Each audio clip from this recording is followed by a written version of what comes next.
residente de primer año de pediatría, y el día de hoy vamos a hablar del tema de abordaje del paciente con intoxicación exógena.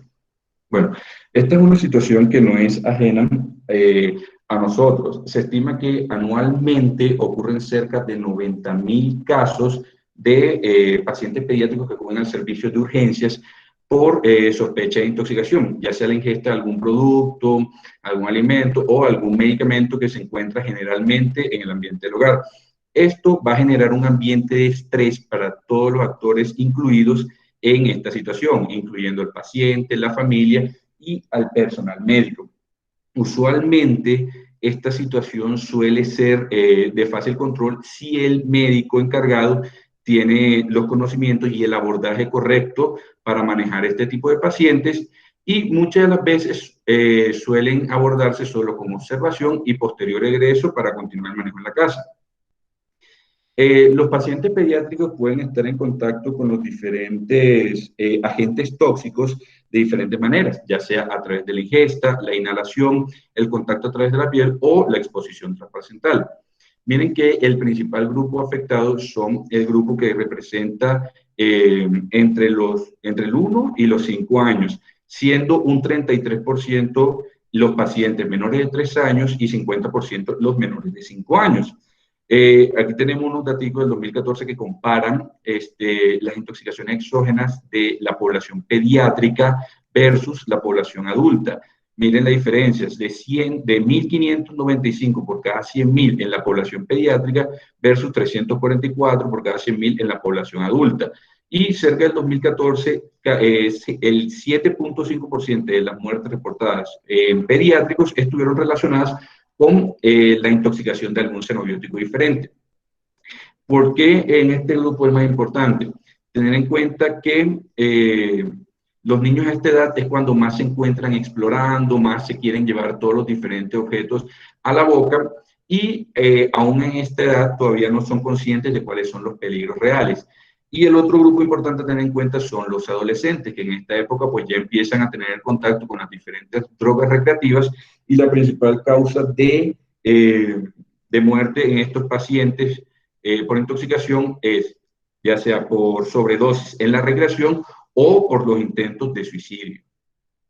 Si miramos estas tablitas, aquí nos aporta que la principal causa de intoxicación exógena en los pacientes pediátricos fueron por cosméticos o los mismos productos de cuidado personal que se encuentran en la casa. De segundo grupo están los analgésicos, siendo principalmente el acetaminofén y los diferentes productos de limpieza en el hogar.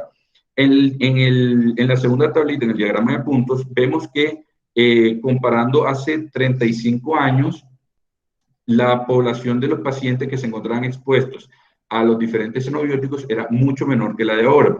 Esto se estima que puede ser porque hoy en día la gente mayor se enferma más, es decir, los abuelitos tienen que las pastillas para la diabetes, para la hipertensión, para la falla renal, entonces al tener muchas más diferentes drogas, los niños van a estar expuestos a diferentes sustancias. En el caso de Colombia, el primer diagrama de punto, este fue un estudio que se realizó en Sogamoso, en niños y adolescentes durante el 2010 al 2013, y dividieron la población haciendo los datos estadísticos epidemiológicos. Si miramos el diagrama de puntos, las líneas rojas representan a los varones, mientras que las azules representan a las del grupo femenino. Entonces, miren cómo los niños, los varones, representan la mayor prevalencia cuando son preescolares y escolares, mientras que en el grupo de preadolescentes y adolescentes las niñas son las que son las más afectadas. Y en la población de los menores de 5 años, la causa principal es de origen accidental, mientras que veamos en los pacientes adolescentes, como les mencioné anteriormente, la causa principal es por intentos de suicidio. Aquí tenemos, pues, entre los agentes más usados, más causantes de esto, pues fueron intoxicación alimentaria, plaguicidas, diferentes elementos de aseo, y el principal lugar donde se llevó a cabo esto fue en el hogar.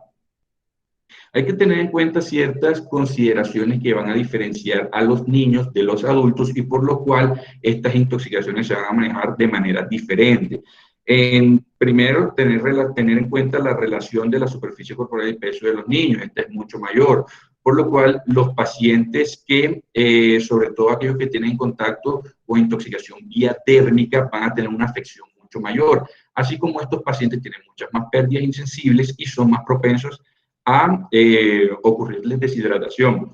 En la mayor frecuencia respiratoria que tienen estos pacientes, aquellos que están en contacto, por ejemplo, con monóxido de carbono, con una frecuencia respiratoria mucho mayor, van a estar ingiriendo mucha mayor dosis del xenobiótico. Su mayor tasa metabólica y la disminución de la reserva, se lo explicaré más adelante, pero básicamente representa que los pacientes pediátricos no responden de igual manera a las situaciones de estrés, así como aquellas situaciones que te van a generar intoxicaciones por agentes que te generan unas hipoglicemias. Estos pacientes van a tener unas reservas bastante pobres como para enfrentarlo. En aquellos pacientes que llegan con situaciones de dificultad respiratoria, va a llegar un punto en que sus músculos respiratorios van a cansarse, van a tener una dependencia del diafragma, una respiración abdominal, y van a ser mucho más propensos a presentar insuficiencia respiratoria. Lo que les comenté previamente de la hipoglicemia, también asociado con la falta de reserva de glucógeno para compensarlo, y las reservas cardiovasculares limitadas en situaciones del estrés, sobre todo en aquellos pacientes que presentan intoxicación por medicamentos que inducen bradicardia. Estos pacientes pediátricos van a responder de una manera mucho más exagerada. Entonces, en el abordaje inicial de estos pacientes, siempre vamos a tener en cuenta que en las urgencias vamos a usar el ABCD, pero para las intoxicaciones está el ABCD 3 veces, te menciona la D y adicional te incluye una F. Pues en la A, como todos sabemos, la vía aérea, asegurarla. La B de la respiración, aportarle el oxígeno y la ventilación correcta al paciente. En la C de la circulación, pues obtenerle el acceso IV lo más pronto posible y verificar la perfusión del paciente. En la primera D, la evaluación del estado de conciencia del paciente. En la segunda D te indica el inicio del tratamiento empírico. Esto va a incluir desde oxígeno, líquidos y también pasando por los diferentes antídotos. La tercera D hace alusión a la descontaminación, que va a depender si va a ser por contacto térmico, ocular o si es, por ejemplo, por ingesta de algún xenobiótico. En la E, te hace alusión es a la necesidad y la importancia de un electrocardiograma, y la F, la medición de la temperatura, puesto que hay diferentes medicamentos que te van a ser propensos ya sea a hipertermias o a hipotermias. Entonces, estos pacientes, como les mencionaba, principalmente asegurarle una correcta vía respiratoria, el aporte del oxígeno, tener en cuenta que ya nos indica de rutina el uso de carbón activado. Sin embargo, la consideración de la necesidad de esto dependerá de cada médico, pero tener en cuenta que cuando los pacientes se encuentran con un estado neurológico bastante deteriorado, lo usual es que cuando se pasará a través de una sonda nasogástrica, pero previamente se tiene que asegurar la vía aérea de este paciente, porque el carbón activado pues te aumenta el riesgo de aspiración. Tener en cuenta también la realización de los gases arteriales para la medición de la brecha aniónica y establecer la situación ácido-básica del paciente, la realización del electrocardiograma, como les dije previamente, la toma siempre de la presión, la perfusión arterial y siempre asegurar lo más pronto posible un acceso endovenoso. El bicarbonato de sodio se indicará principalmente para la intoxicación de aquellos medicamentos que nos van a hacer una afección de los canales de sodio, que lo veremos más adelante cuando analicemos un poco más en detalle el electrocardiograma. Los antídotos, dependiendo del tiempo de ventana y de los diferentes xenobióticos, serán esenciales. Los pacientes que nos lleguen en shock, recordemos el inicio inicial, que será con cristaloides a 20 cc por kilo, a consideración si se indican 2 o 3 dosis de esta, y posteriormente la consideración de los inotrópicos. También a tener en cuenta que los pacientes que llegan con un estado de conciencia bastante deteriorado, aquellos pacientes que llegan nubilados, que llegan en coma, pues tener la sospecha de que sea por una intoxicación de algún derivado opioide. Entonces, la consideración de naloxona en este grupo pues puede ser importante, siendo la indicación de la dosis de 0.1 miligramos por kilo endovenoso. La glucometría es esencial, puesto que muchos medicamentos van a hacer que estos pacientes se tornen con niveles de glicemia por debajo de los deseados, y la meta en estos pacientes cuando se encuentran en hipoglicemia es aportarle glucosa a 0.5 gramos por kilo, ya sea 5 cc de dextrosa al 10% o 12C de dextrosa al 25%. Los antiarrítmicos, tenerlo en cuenta siempre que encontremos alteraciones electrocardiográficas. Sin embargo, también toca tener en cuenta que hay antiarrítmicos que nos pueden empeorar estas mismas situaciones. Y los anticonvulsivantes, principalmente las benzodiazepinas, como el manejo inicial de los pacientes, pues que lleguen en este estado. Así como esencial el control de la temperatura. Entonces, la historia toxicológica debe incluir diferentes características y la recopilación de la mayor cantidad de información posible. Principalmente, de ser posible, el xenobiótico específico. Es decir, si alguno de los acompañantes vio qué fue lo que ingirió el paciente, referir cuál fue, de ser posible, cuánto fue la dosis, su presentación, si fue jarabe, si fue líquido, si fue en pastillas, si fue en parches, la vía, si fue oral, si fue dérmico, si fue rectal, y cuánto tiempo ha pasado desde el momento que él ingirió hasta el momento actual, puesto que esto nos podrá dar una ventana para condicionar el manejo. En el examen físico, tener en cuenta que a través del sistema nervioso autónomo se generará una variación en los signos vitales. Recordar que estos signos vitales se encontrarán alterados dependiendo del grupo etario del paciente. No es lo mismo una frecuencia respiratoria de 18 en un paciente de 17 años a tener esa misma frecuencia en un paciente de 3 meses.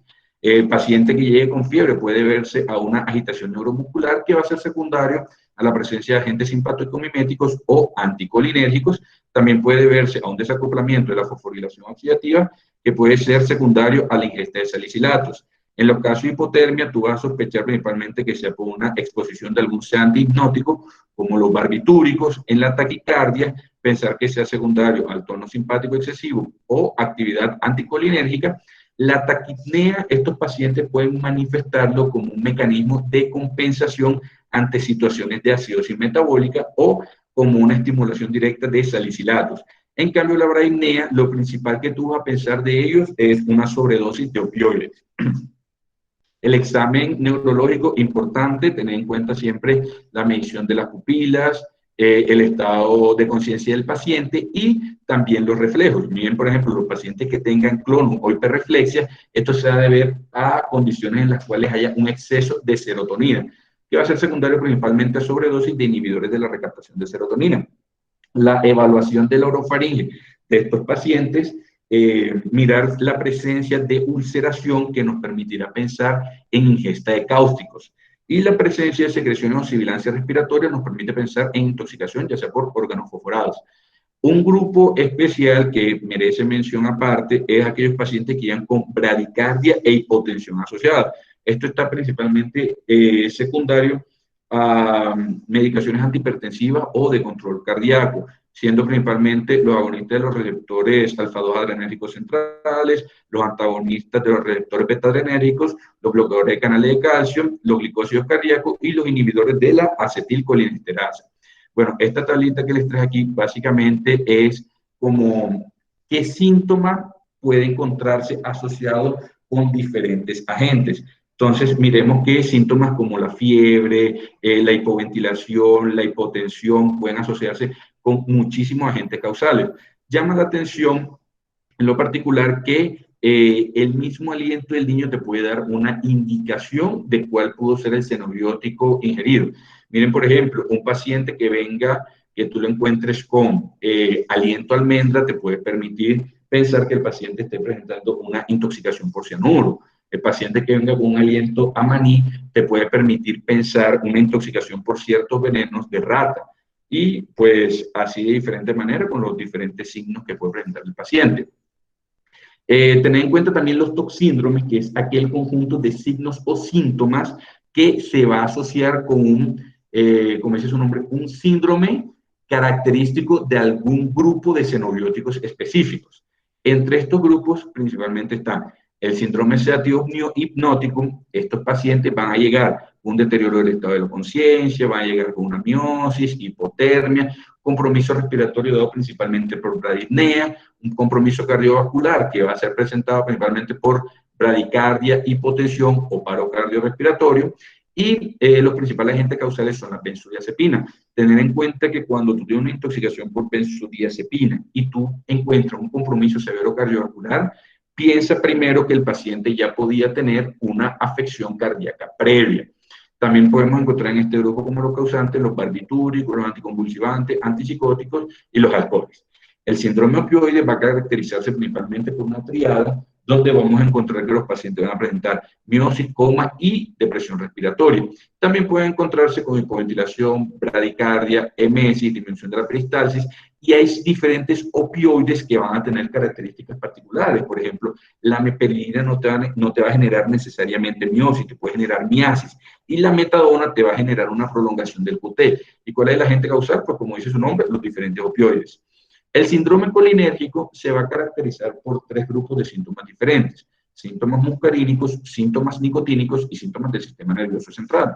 Entre los síntomas muscarínicos los dividen por sistema. En el sistema respiratorio va a estar caracterizado por rinitis, disnea, broncoconstricción, tos, edema. A nivel gastrointestinal, el paciente va a presentar náuseas, vómitos, diarrea o incontinencia fecal. A nivel cardiovascular, el paciente puede verse con bradicardia, hipotensión, situaciones más graves como fibrilación auricular o taquicardia ventricular.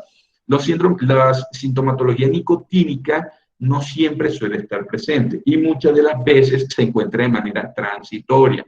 Estos síntomas van a presentarse con taquicardia, hipertensión, hiperglucemia, fasciculaciones y debilidad muscular. A nivel del sistema nervioso central, encontraremos que los pacientes estarán ansiosos, letárgicos, alteración del estado, ya sea en coma, pueden presentar también convulsiones, incluso llegar a un colapso cardiorrespiratorio. Y está principalmente causado por órganos fosforados y carbamatos y ciertos hongos recreativos. El síndrome simpático mimético, los pacientes van a caracterizarse por presentar hipertensión, taquicardia, hipertermia, van a encontrarse ansiosos, pueden presentar alucinaciones, convulsiones, midriasis y arritmia. Principalmente está causado por drogas recreativas como es la cocaína y las anfetaminas. También puede verse en las metilxantinas y los agonistas beta 2. El síndrome anticolinérgico se va a presentar con hipertermia, piel roja, deshidratación a nivel de las mucosas, midriasis, ilio, retención urinaria, y va a estar causado por antihistamínicos, antidepresivos tricíclicos, carbamazepina e incluso la toxina botulínica. El síndrome alucinógeno, como dice su nombre, va a estar caracterizado por alucinaciones, psicosis, desrealización, despersonalización, y esto va a ser secundario principalmente también a drogas recreativas como es la marihuana, anfetaminas, cocaína, y puede estar causado por diferentes hongos alucinógenos como es el peyote, la amanita, que es la foto que están viendo ahí, y plantas como el floripondio. El síndrome extrapiramidal, que es uno de los riesgos a los que nosotros nos enfrentamos comúnmente, por la mamita que llega, que el vecino, que la abuela le dijo que para el vómito servía la metoclopramida, pero nosotros sabemos que no se debe indicar, puesto que aumenta el riesgo del desarrollo de síndrome extrapiramidal. Estos pacientes que van a presentar rigidez, temblor, opistótonos, hiperreflexia, etc. El síndrome neuroléptico maligno, pues estos pacientes van a desarrollar hipertermia, rigidez muscular, confusión, y va a estar causado principalmente por agentes antipsicóticos. Esta tablita, pues básicamente te va a resumir los diferentes grupos de top síndromes, sus diferentes variables vitales, cómo se va a encontrar el estado mental y otros síntomas que se pueden encontrar asociados. De igual forma, esta tablita complementaria, que también te incluye los diferentes signos vitales, hace más énfasis en la parte de el estado de hidratación y de la parte neurológica. Entonces, los diferentes paraclínicos que se toman en los pacientes. Como les mencioné previamente, muchos de estos pacientes van a llegar más por los sustos de los papás y van a llegar a un estado general correcto. No siempre van a ser necesarios los paraclínicos, e incluso ciertos de los xenobióticos no van a encontrarse presentes en el perfil toxicológico. Entre estos podemos encontrar intoxicaciones por clonidina, digoxina, bloqueadores de los canales de calcio, los beta bloqueadores, incluso el hierro. La gasometría sí es importante, como les había mencionado previamente, para descartar que los pacientes estén presentando acidosis metabólica con elevación del anión GABA. El hemograma, realmente su utilidad es muy poca, pero pues hay ciertos xenobióticos que te pueden generar cambios. Por ejemplo, el hierro se te puede presentar con leucocitosis. Los electrolitos, su medición es importante dependiendo del estado también general del paciente, el estado de deshidratación y el estado neurológico en el que se encuentre. Ten en cuenta que muchos de estos te van a generar tanto elevaciones como descenso en los diferentes niveles de electrolitos, trayendo, por ejemplo, la digoxina, que te va a causar una hiperpotasemia. Con respecto al electrocardiograma, lo principal es evaluar la posibilidad de los medicamentos que te van a generar bloqueo en los canales de sodio y bloqueo en los canales de potasio, donde el bloqueo en los canales de sodio te va a generar una prolongación del QRS. Esto va a ser secundario principalmente a los antidepresivos tricíclicos, carbamazepina, antiarrítmicos clase 1A, clase 1C, clase 3 y difenhidramina. Mientras que los bloqueadores de canales de potasio lo que te van a hacer es un aumento del QT corregido. Esto se ve básicamente en las fenotiacinas, en ciertos antibióticos como macrólidos y quinilonas y los antiarrítmicos clase 1C. Y la glucometría, la importancia de lo que le comenté previamente, puesto que estos pacientes van a tener ingestas de muchos xenobióticos que pueden causarle hipoglicemia, no va a generar una respuesta correcta. Pero de igual forma, hay ciertas sustancias que te van a causar hiperglicemia, como es el caso del hierro. Entonces, con respecto a la acidosis metabólica con anión café pues básicamente en estos pacientes toca tomar una gasometría arterial y calcular la brecha aniónica. Esto se basa en el principio de electroneutralidad, que te va a decir que los iones que están cargados negativamente debe haber una equivalencia con los iones que están cargados positivamente. ¿Qué pasa? Hay diferentes sustancias que te van a ampliar esta brecha aniónica de dos maneras. Una es mediante la elaboración por parte de su metabolismo de diferentes ácidos. Y la otra es mediante la intoxicación directa de la mitocondria, generando una alteración en la fosforilación oxidativa. Entonces, miren que cuando tú tienes esta situación de la acidosis metabólica con el anión Kp elevado, hay una mnemotecnia que te permite pensar cuáles fueron los diferentes agentes que pudieron causar esto. La mnemotecnia es Mood-Piles.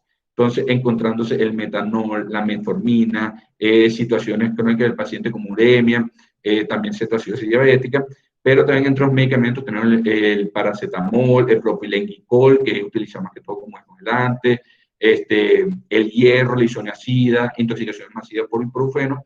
En la L se incluyen lo que les comentaba de la toxicidad a la mitocondria. Entre estos están el monóxido de carbono, el cianuro, el sulfato de hidrógeno, y en la está el etilenglicol y los salicilatos. Con respecto al electrocardiograma, es una de las partes esenciales a tener en cuenta en estos pacientes, pues ya sabemos que nos va a ayudar a la identificación de arritmias, bloqueos, anomalías en la conducción cardíaca, y va a ser causado principalmente por epilépticos, antipsicóticos, antidepresivos, e incluso los mismos antiarrítmicos. Para tener en cuenta la interpretación del electrocardiograma, toca recordar cómo se comporta el potencial de acción. Recordemos que este potencial de acción ventricular se caracteriza por 5 fases: fase 0, fase 1, 2, 3 y 4, representado aquí en este esquemita de acá abajo. En la fase 0, recordemos que la célula cardíaca se encuentra en un estado basal con una carga electronegativa de menos 90 milivoltios. Para que se empiece esa despolarización, tiene que pasar a un estado positivo. ¿Cómo lo hace? Empieza a meter sodio. En esta fase 0, empieza el ingreso de sodio, y cuando pasa el umbral, que es de menos 70, va a entrar el sodio de manera masiva y pasará a una carga positiva de en promedio de más 20 milivoltios, llegando a la fase 1. En esta fase, la célula lo que interpreta: no, estoy demasiado positivo, empieza a sacar iones positivos. Lo que saca es potasio y empieza a tornarse otra vez electronegativo o con tendencia al valor de 0. En esto, luego, posteriormente, va a ocurrir la fase 2. En esta fase 2, que es la meseta, lo que va a hacer la célula cardíaca es tratar de mantener ese nivel. ¿Y cómo lo hace? Volviendo a meter iones positivos. En este caso, va a meter más sodio a través de los canales lentos y calcio. Y posteriormente, en la fase 3, va a continuar la salida de potasio, pero de una manera masiva. Y en la fase 4 vamos a volver al estado basal, pero a través de las bombas sodio-potasio ATPasa, la célula interpreta: yo no necesito tener sodio adentro, necesito tener el potasio adentro. Entonces, saca el sodio y vuelve a ingresar el potasio y volvemos al estado basal. Entonces, ¿por qué la importancia de esto? Porque toca entender la afección que generan los diferentes xenobióticos a nivel de los canales de sodio y a nivel de los canales de potasio que les había mencionado previamente. Las dos menciones más importantes son el QRS y el QT corregido. El QRS va a representar la despolarización ventricular. Los xenobióticos que generan alteración a nivel de la QRS son aquellos que te generan afección a nivel de los canales de sodio. Van a tener preferencia por el lado derecho del corazón, y en el electrocardiograma nosotros podemos ver una elevación de la onda R terminal en la cara ABR. Vemos que en situaciones como intoxicación con antidepresivos tricíclicos, cuando tenemos una onda R mayor de 3 milímetros, esta se asocia con aumento del riesgo de convulsiones o de disritmia. ¿Cuándo consideramos que el QRS se encuentra elevado? Cuando se encuentra mayor de 100 milisegundos. Miren que más de 100 milisegundos aumenta en un 30% el riesgo de convulsiones, y si se encuentra en más de 160 milisegundos aumenta el riesgo de disritmias ventriculares en un 50%. ¿Cómo manejamos esto? Con bicarbonato de sodio. Dosis inicial de 1 a 2 miliequivalentes por kilo, y posteriormente continuaremos con una infusión continua de 150 miliequivalentes de bicarbonato de sodio diluido en 1 litro de dextrosa al 5%, a una infusión que será de 1.5 a 2 veces lo que nos dio de mantenimiento. Ten en cuenta que el bicarbonato de sodio tiene que mantenerse bajo vigilancia, porque esta nos puede causar, uno, que pasemos a un estado de alcalosis, y dos, que nos lleve también a una situación de hipopotasemia. ¿Cuándo vamos a suspender el bicarbonato de sodio? Cuando tengamos un QRS por debajo de 100 milisegundos. El rango QT corregido, como dice su nombre, va desde la onda QRS incluyendo la onda T. Va a representar la despolarización ventricular e incluyendo el inicio y la finalización de la repolarización. Como incluye todo este grupo de ondas y la situación electrocardiográfica, vamos a ver que se va a prolongar en situaciones de bradicardia, y por el contrario se va a cortar en situaciones de taquicardia. Cuando consideramos que el QT corregido se encuentra elevado, cuando se encuentra mayor a 500 milisegundos. Hay diferentes alteraciones hidroelectrolíticas que nos pueden llevar también a un aumento del QT corregido, ya sea una alteración del calcio, el magnesio y el potasio. ¿Qué ocurre aquí? Cuando tenemos un QT corregido va a haber una mayor probabilidad de realización de despolarizaciones tempranas. ¿Qué es esto? Básicamente es que ocurre una nueva despolarización antes de que se ocurra la repolarización ventricular. Entonces, si estas nuevas despolarizaciones son lo suficientemente grandes o continuas, esto puede llevar a que el paciente termine desarrollando taquicardia ventricular, fibrilación ventricular o torsada de puntas. La meta objetivo en estos pacientes es mantener un equilibrio de iones con una meta en el magnesio de 2 miliequivalentes por litro y de calcio iónico de 2 milimoles por litro. Adicionalmente, toca retirar lo más pronto posible todos aquellos agentes que generan una prolongación del QT. Miren que aquí tenemos la lista de los diferentes agentes que nos pueden causar un aumento del QRS y del QT. Nuevamente mencionando los antiarrítmicos que nos pueden empeorar las situaciones, siendo los antiarrítmicos clase 1A, 1C y 3, los diferentes antibióticos, la fluorquinolona, los macrólidos, el medicamento que nosotros usamos para el manejo del vómito en los niños, que es el ondansetron, y los inhibidores de la recaptación de la serotonina. La situación de la hipoglicemia, en términos numéricos, se define como los niveles por debajo de 60. Pero hay pacientes que se encuentran con niveles de glicemia por debajo de 60 sin manifestación de síntomas. Entonces, como término práctico, se determina como aquel valor que te puede llegar al desarrollo de sintomatología de hipoglicemia, o a la activación de las hormonas contrarreguladoras. ¿Qué ocurre cuando ya tenemos un descenso de la glicemia? En su ciclo normal empieza una caída de los niveles de insulina cuando la glicemia se encuentra en promedio entre 80 y 85. Se empieza a aumentar el glucagón cuando tenemos unos niveles de glicemia de 70, y esto va a favorecer el desarrollo de glucogenólisis y gluconeogénesis. Posteriormente va a manifestarse una estimulación autonómica por epinefrina, que es lo que nos va a desarrollar las diferentes manifestaciones clínicas de la hipoglicemia, como el paciente que se encuentra taquicárdico, diaforético, con náuseas, vómito, pálido, hipotermia, y las diferentes alteraciones neurológicas. y posteriormente se generará un aumento del cortisol que va a llevar a un aumento de la gluconeogénesis también.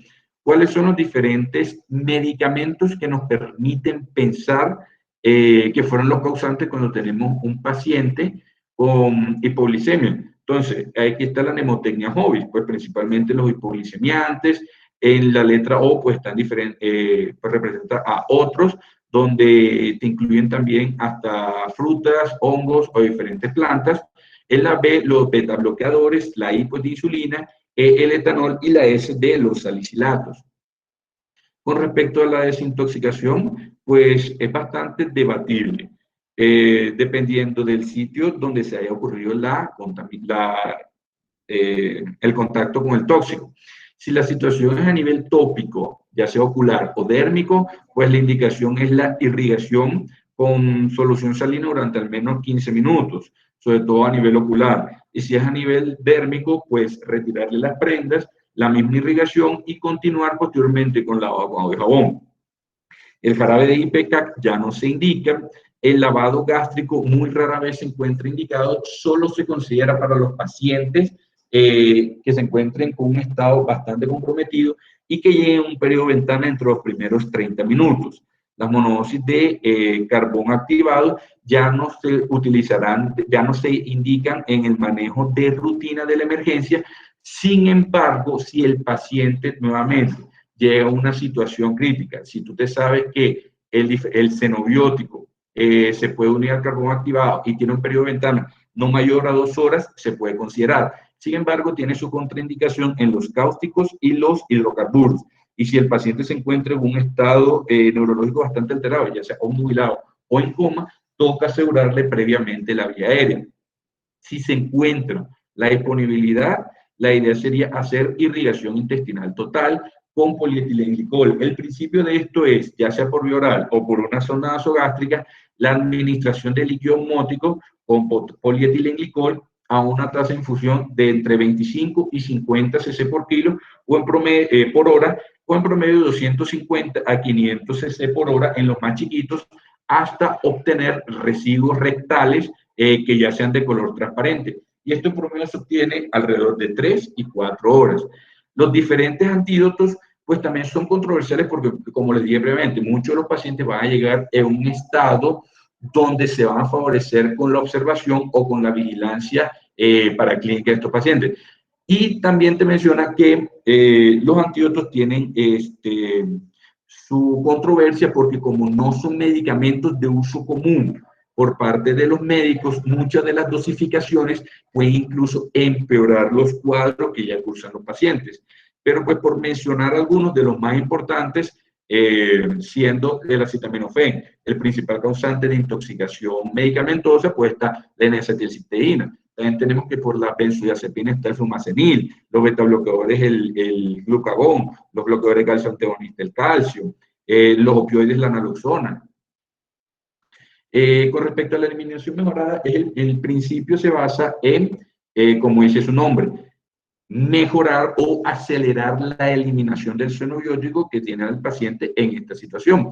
Hay diferentes maneras de hacerlo. Por ejemplo, a los salicilatos tú le vas a mejorar esa eliminación mediante la alcalinización urinaria.